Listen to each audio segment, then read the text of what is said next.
Okay, so now we're going to begin part two of our lecture on the motivation chapter. Now, we talked about a lot of theories. I think we've got one more to go, and that's competence motivation theory. So, the thinking here is competence is your perception of ability. So, people are generally motivated when they're feeling worthy, so they have this self-value. Um, and they think that they have some degree of ability or competence or competent in an area.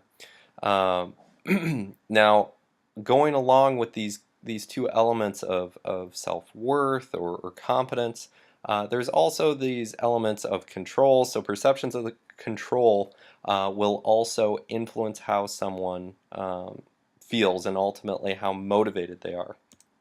So let's talk about this a little bit more when we're talking about this diagram from our textbook. So as you can see here, this is where competence is really coming in, and it doesn't directly affect motivation, and that's important to note. Now, when we're talking about these elements of control, that's when we're talking about these components here. So the feedback and reinforcement that we're getting from people is in the control of others, okay? So that's one element here. So a lot of times the type of feedback that we get from someone or the reinforcement is going to inform, our perceptions of ability or how we feel about ourselves. Now, also an important element of this is the motivation orientation. Okay, now we haven't really talked about intrinsic or extrinsic in the lecture. I believe it goes into that in the textbook, but intrinsic motivation or intrinsic climate is really this idea of doing an activity for the pure enjoyment of doing it, as opposed to an extrinsic orientation where we're doing an activity because of the external rewards that we might get. Now this also links to task, so that idea of focusing on skill development or outcomes. And then lastly, trait or anxiety. So that might be more dealing with the individual. Okay. Now all of these components are going to inform an individual's self-esteem and perceived competence and this idea of control, which ultimately these feelings or perceptions of competence and such are going to affect how we feel. It's going to influence our emotions. Now, when we say affect, so that's a little bit different than affect. Anytime you hear someone say affect, that means emotions. So our feelings of worth and competence and this idea of control are going to influence how we feel, right, when we're doing an activity. So are we going to feel more enjoyment, anxiety, pride, happiness, shame? It could be a whole range of things. And then ultimately that will link to some type of achievement behavior. So if we think of maybe a soccer example, maybe you're left-footed and your coaches are persistently telling you that you need to use your right foot, use your right foot, use your right foot all the time. And as a result of that, you're getting feedback that you're no good, that you can't learn this skill. So you're not feeling, you don't have this high sense of self-worth because you're not getting any praise. You don't feel competent. It's not really in your control because someone's telling you to do a different task. So ultimately, that might lead to some feelings of anxiety as well as shame, right? Which could ultimately influence your motivation in that sport. Are you going to want to persist in that sport if you're constantly being put down or don't have any feeling of competence? Probably not. So ultimately that might lead to a withdrawal from sport. So now I've got some slides here that are just kind of some summary slides. Okay, so what achievement motivation says about high achievers? Well, basically they have a high motivational orientation to achieve success. So they want to go after success. They have a low motivational orientation to avoid failure. So again, think about they're looking to approach opportunities as opposed to avoid them, and they generally focus on their feelings of pride. Now, also about high achievers, they tend to ascribe or attribute success to stable and internal factors that are inside their control. But they also tend to attribute failure to unstable external factors outside of their control. Um, and also, these individuals tend to adopt some kind of task goal. So, again, remember that deals with self development. Now, also, if we're starting to talk about competence, they usually have some high perceived competence and feel that achievement is usually within their control. And the choice or the activity or task that they're going to choose is they're going to seek out competitions and challenges, things that are going to push them to get better, not things that allow them to just get by. And then also when they're put into performance evaluation settings, they generally perform pretty well, right? Because they have this mindset and this different perspective going into the task or the evaluation. Now let's kind of switch gears. Let's talk about the low achievers. They generally have a low motivational orientation to achieve success and a high motivational orientation to avoid failure. So again, think about this as approach and avoid. So they're looking to, excuse me, they don't really look to approach success, but they do tend to exhibit behaviors that allow them to um, avoid failure. Okay, they tend to focus on their feelings of shame or worry, which ultimately are going to produce some poor performances. Now, when we start thinking about attribution theory here, they tend to attribute success to these unstable factors, right? Oh, I just got lucky this time. They tend to think about external factors and other things that really just aren't within their control. But when they fail, they tend to attribute it to something stable, right? So, oh, the other person's better than me, or I'm just no good. And internal factors, and these are usually things that are within their control. So you could see that they could change their mindset, they could put in more effort. It could be something like stable, oh, I'm not good enough, I didn't put in enough effort, I'm tired. These are all things that are generally within the person's control.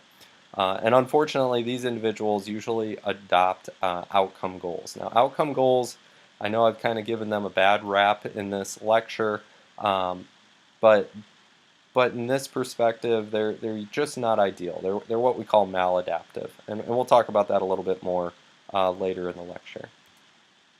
Now, low achievers also have a low perceived competence, and they really feel that achievement is just outside of their control. They don't have any say in whether or not they're going to do well at a task. They tend to avoid challenges. And it's kind of, think of it this way, they either avoid challenges altogether or they seek out things that are way too difficult for them or way too easy.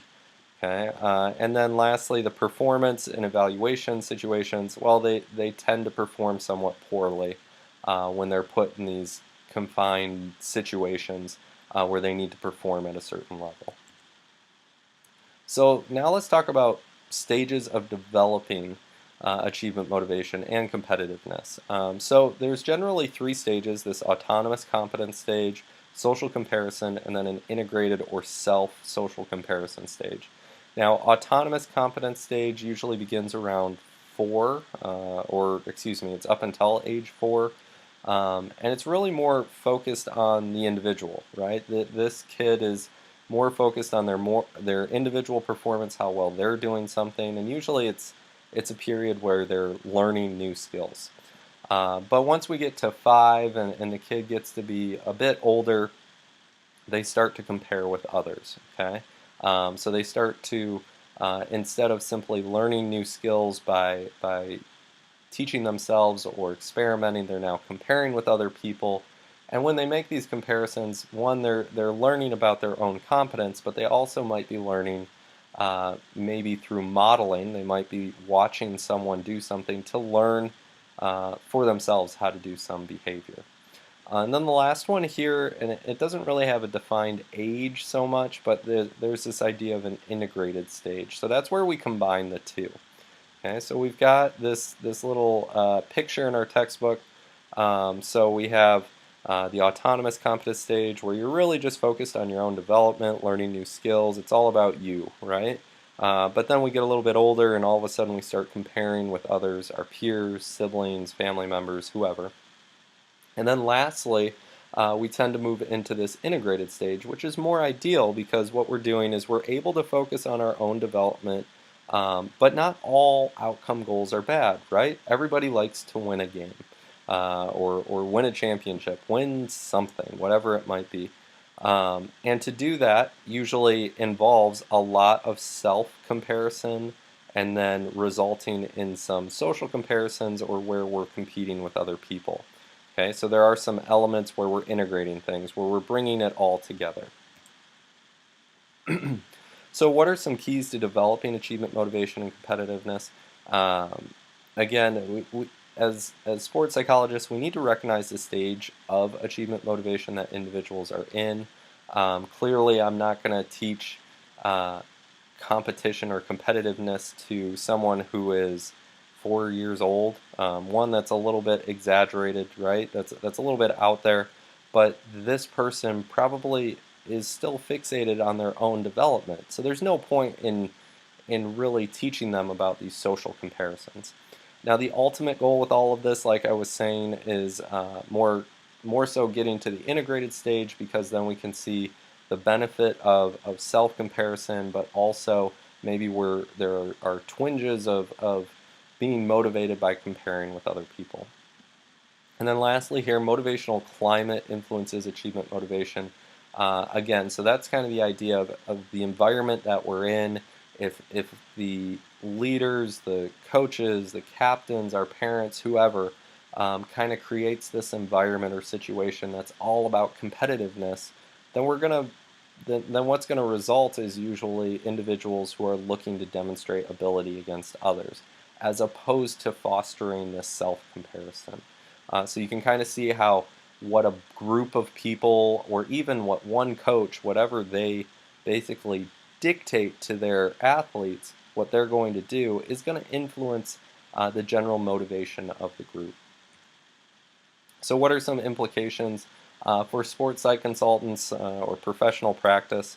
Well, first and foremost, we need to recognize the interaction between personal and situational factors, because this is going to influence our achievement, motivation, and especially our behavior. So first off, we need to know, kind of have some appreciation for the stage of achievement behavior like we were just talking about.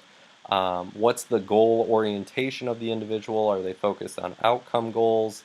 Is it more task mastery, or is it some social element?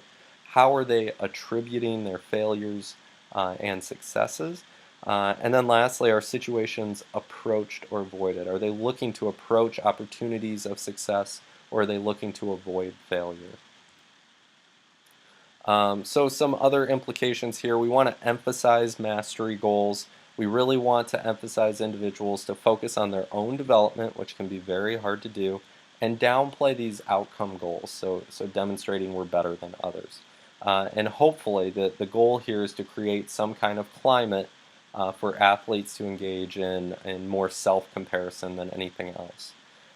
Now, as a sports psych consultant, you're going to want to monitor and probably alter some of the attributional feedback that individuals are using. So a lot of times when athletes have performances, you want, if you're working with a team or with individuals, you want to document, hey, why didn't you play so well today? Hey, why did you play really well today?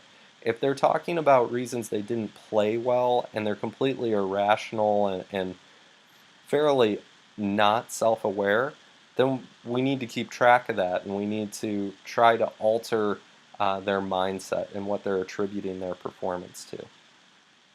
And then also, that kind of links in with the next one, is to monitor and correct inappropriate attributions. If they're blaming everything on luck, when really it's that they didn't try hard, or this person's 3 years older than them and they've got amateur or Olympic trials experience, then that needs to be recognized, and we need to change how the athlete's thinking about the situation. Lastly, it's very important to determine when competitive goals are appropriate. So is it always good to be focused on some kind of competitive goal, so comparing with others, or is it is it good to compare with ourselves, right? So is it good to have some degree of just focusing on our own development? And then lastly, here we really want to emphasize or enhance feelings of competence and control, right? So we want to put people in situations where they feel that they're able to be successful and that they have some degree of ability. Because the thinking here is if I think I'm good at something and I'm being told I'm good at something, then I'm more likely to persist in that activity. Now, that's not to say that we should just lie to people who are being physically active or in sport, but if we provide opportunities for individuals to become competent in new skills and areas, then that's going to further push them towards this task mastery orientation. Now, also, we want to emphasize that achievement should be something within your control to to to some degree, right? Because we can't control the environment, we can't control what stage the competition is at, and we can't control our opponent or the team that we're going up against. But if we give them the tools and say, you are in control of your training and how much effort you're putting in and how much work you're really dedicating to this, then that will heighten the person's perception of control and heighten their belief that they're in control or in the driver's seat of the outcome of this activity. Alrighty, that's the end of part 2. So that's the end of our lecture on motivation. So make sure you go on and do the 4-point activity associated with this talk. Thanks, guys.